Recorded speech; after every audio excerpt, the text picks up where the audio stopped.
Japan 2025 में आपका स्वागत है। आपकी सबसे अच्छी यात्रा गाइड। आज हम उन सबसे अच्छी जगहों के बारे में बात करेंगे जहां आपको जापान में जरूर जाना चाहिए। तो तैयार हो जाइए, अपनी चॉपस्टिक्स उठाइए और एक मजेदार सफर के लिए तैयार हो जाइए, क्योंकि हम जापान की सबसे अच्छी चीजें एक्सप्लोर करने वाले हैं।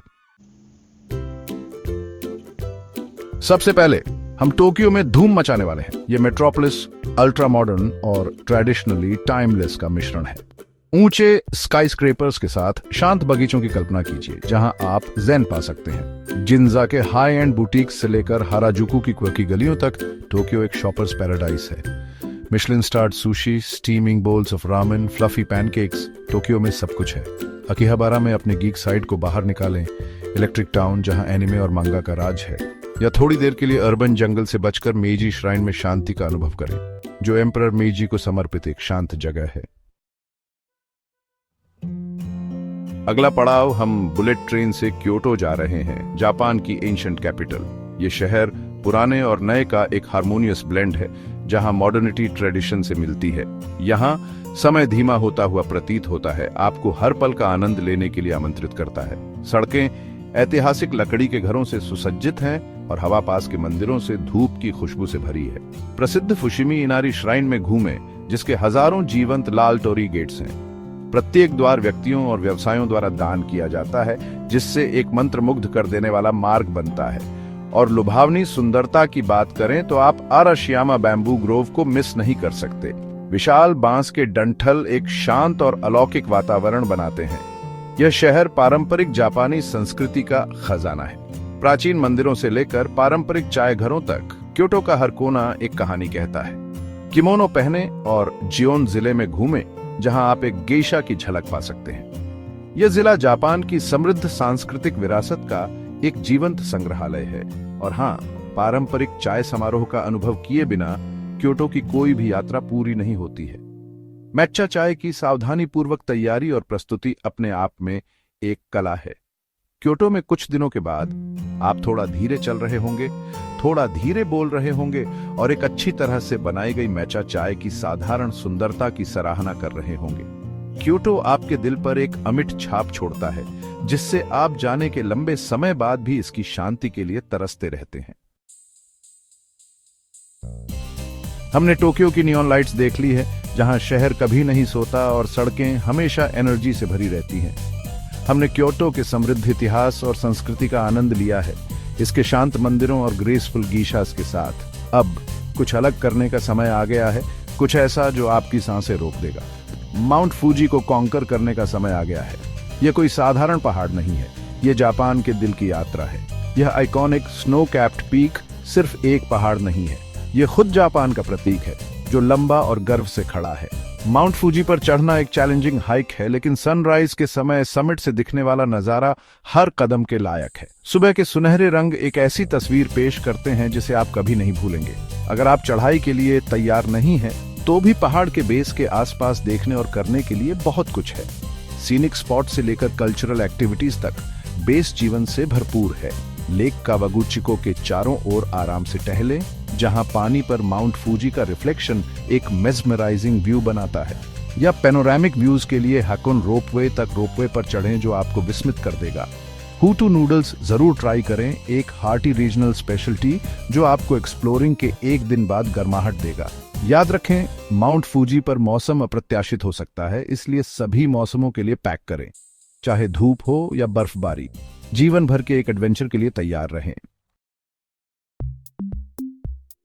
अगला पड़ाव नारा है, एक ऐसा शहर जहां इतिहास जीवंत हो उठता है। संस्कृति और प्रकृति के एक सीमलेस टेपेस्ट्री में प्राचीन और आधुनिक का मिश्रण होता है, और जहां आप हिरणों के साथ घूम सकते हैं, जो शहर के एक आइकॉनिक सिंबल बन गए हैं।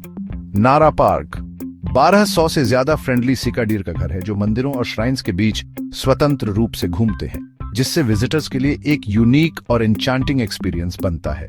आप उन्हें खिलाने के लिए स्पेशल डियर क्रैकर्स खरीद सकते हैं, जो इन जेंटल क्रीचर्स के साथ एंगेज करने का एक फन और इंटरैक्टिव तरीका है।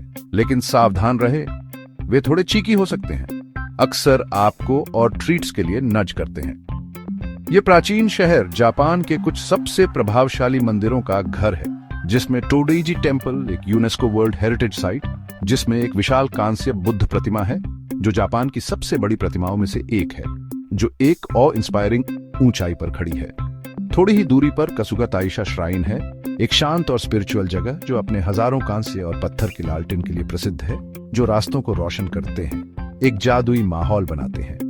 जब आप नारा में हो तो शहर के खूबसूरती से संरक्षित पुराने शहर नारामाची में घूमें, जहां इतिहास थमा हुआ सा लगता है।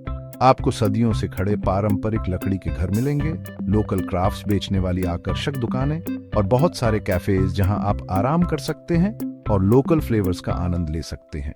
एक कप ग्रीन टी का आनंद लें जो जापानी संस्कृति का एक मुख्य हिस्सा है, और उस शांत वातावरण का आनंद लें जो नारा को इतिहास, संस्कृति और प्राकृतिक सुंदरता का एक आदर्श मिश्रण बनाता है। इतना मंदिर घूमने और हिरणों को खिलाने से भूख लग सकती है। जापान की कुलिनरी कैपिटल ओसाका से बेहतर अपनी भूख मिटाने के लिए कोई जगह नहीं है। ये जीवंत शहर एक फूडी के लिए पैराडाइज है। ओकोनोमियाकी, ताकोयाकी और कुशिकात्सु का आनंद लें। शहर के एंटरटेनमेंट डिस्ट्रिक्ट डोटोनबोरी जाएं और नियॉन लाइट्स और जायंट बिलबोर्ड से चकाचौंध होने के लिए तैयार रहे। Iconic Glico running man sign के साथ एक फोटो लें। ओसाका कासल पार्क में टहलें या फ्यूचरिस्टिक यूमेडा स्काई बिल्डिंग को एक्सप्लोर करें। अब हम ऑफ द बीटन पाथ जा रहे हैं कानाजावा, एक असली हिडन जेम। यह आकर्षक शहर वेल प्रिजर्व्ड सैमुराई डिस्ट्रिक्ट्स और गीशा हाउसेस के साथ समय में पीछे जाने जैसा है।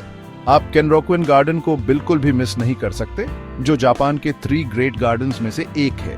कानाजावा के खूबसूरती से संरक्षित geisha district Higashi Chaya district में घूमें। जब आप कानाजावा में हों तो 21st century museum of contemporary art देखें। यह दुनिया भर की कंटेम्पररी आर्ट के एक फैसिनेटिंग कलेक्शन का घर है। हमारे आखिरी पड़ाव के लिए हम उत्तर की ओर होक्काइडो जा रहे हैं, सैपोरो स्नो फेस्टिवल के लिए, जो दुनिया के सबसे शानदार विंटर इवेंट्स में से एक है। हर फरवरी में एक हफ्ते के लिए सैपोरो बड़े पैमाने पर स्नो स्कल्पचर्स और आइस स्लाइड्स के साथ एक विंटर वंडरलैंड में बदल जाता है। इस फ्रोजन वंडरलैंड में घूमें, स्कल्पचर्स की कलाकारी और पैमाने पर मार्वल करें। सैपोरो स्नो फेस्टिवल सिर्फ स्नो स्कल्पचर्स से कहीं ज्यादा है। यहाँ एक आइस स्लाइड, एक आइस बार और होकाइडो स्पेशलिटीज बेचने वाले फूड स्टॉल्स भी हैं। अगर आप बहादुर महसूस कर रहे हैं तो आइस बैथ में डुबकी लगाएं। बस अपने सबसे गर्म कपड़े पैक करना सुनिश्चित करें। सैपोरो स्नो फेस्टिवल ठंड को ब्रेव करने लायक है। तो ये लीजिए दोस्तों, 2025 में जापान में आपको जिन टॉप जगहों पर जरूर जाना चाहिए, उनके लिए आपकी अल्टीमेट गाइड। आज ही अपने जापानीज एडवेंचर की प्लानिंग शुरू करें, और अगर आपके पास जापान के बारे में कोई सवाल है तो उन्हें नीचे कमेंट्स में डालें। देखने के लिए धन्यवाद। ज्यादा ट्रैवल टिप्स और गाइड्स के लिए लाइक, कमेंट और सब्सक्राइब करना न भूलें।